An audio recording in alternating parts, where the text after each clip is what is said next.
We have Andy, who's anxious to come up, and I'll just introduce him That's all right. up here. So going through the slides. There we go. That's me. Here we go. So Andy, to some of you may not need any introduction.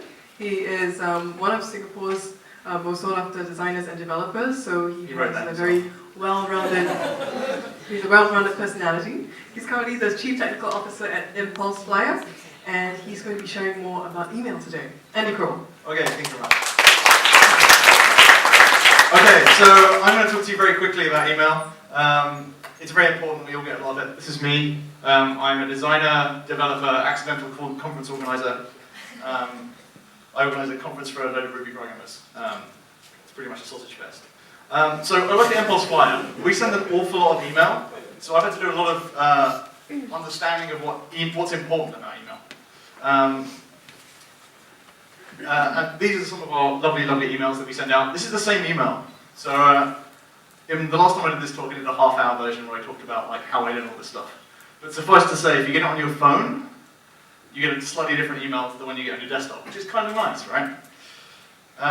HTML email is not a sin. This sort of email I'm talking about today is not the email you send to your friends. This is the email you send to a lot of people selling the stuff that you do. Because design is about selling what you... If you do a design and nobody sees it, it's not really worth anything, right? Because design is communication. So what's important is that you do it right when you send email to a lot of people. Big images are not a good idea. This is what email from the Esplanade looks like in Gmail. Do not do this. You are not making pamphlets. You are making email for people to read. Images are important, though, because people like to click on faces. Something that Facebook worked out very, very early. It's why people's faces pop up all over Facebook. So it's important. That's my lovely team at Impulse Flyer. Aren't we all handsome? Right. The most important thing with emails is to know why you're sending an email. If you're sending a marketing email or a message email, you need to have one, maybe two things you're trying to get people to do. The email should support that. There should be clear places for people to click, big pictures, buttons, shiny things.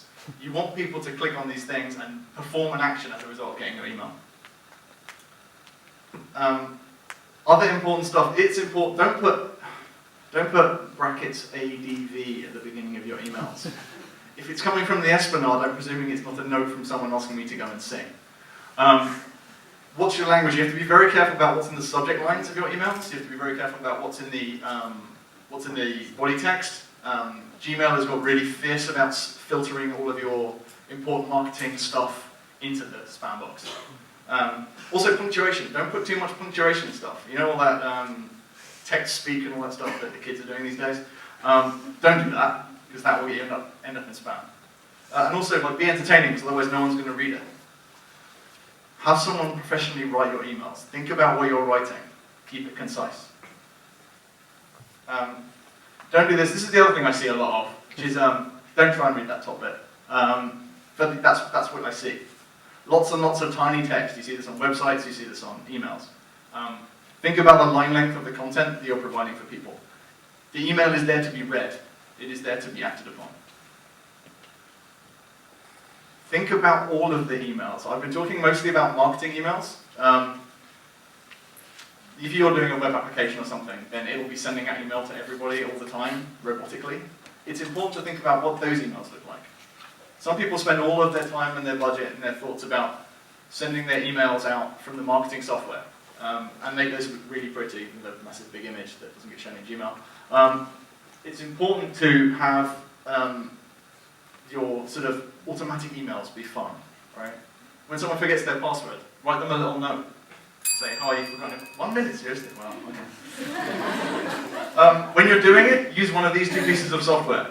Campaign Monitor, MailChimp. If you're sending email from your own personal email account to a massive list, you are doing it wrong. MailChimp's free for loads of emails, but I much prefer Campaign Monitor. So if you're sending serious email, use that. Okay. Also, go against entirely what I said. If you're in business and you're sending people email, lots of marketing email like we do, the other thing we do is we actually send our customers personal emails from our personal email account. That really surprises people. Actually make that communication connection. And the other thing to think about is, if you read the email here on one of these, right? Yeah, exactly, everybody. Doesn't look so great. You can't see probably from the back, but like 20% of our email gets opened on an iPhone. You really want to make 20% of your experience really bad? I don't think so. Test your emails. Gmail, Yahoo is a complete bastard. Their email client, their webmail, that's awful. That thing on the left, Lotus Notes, oh god. Don't even go there. Anyone who has to use that for their work email, I feel really sorry for. So that's kind of it. See? 5 minutes, easy.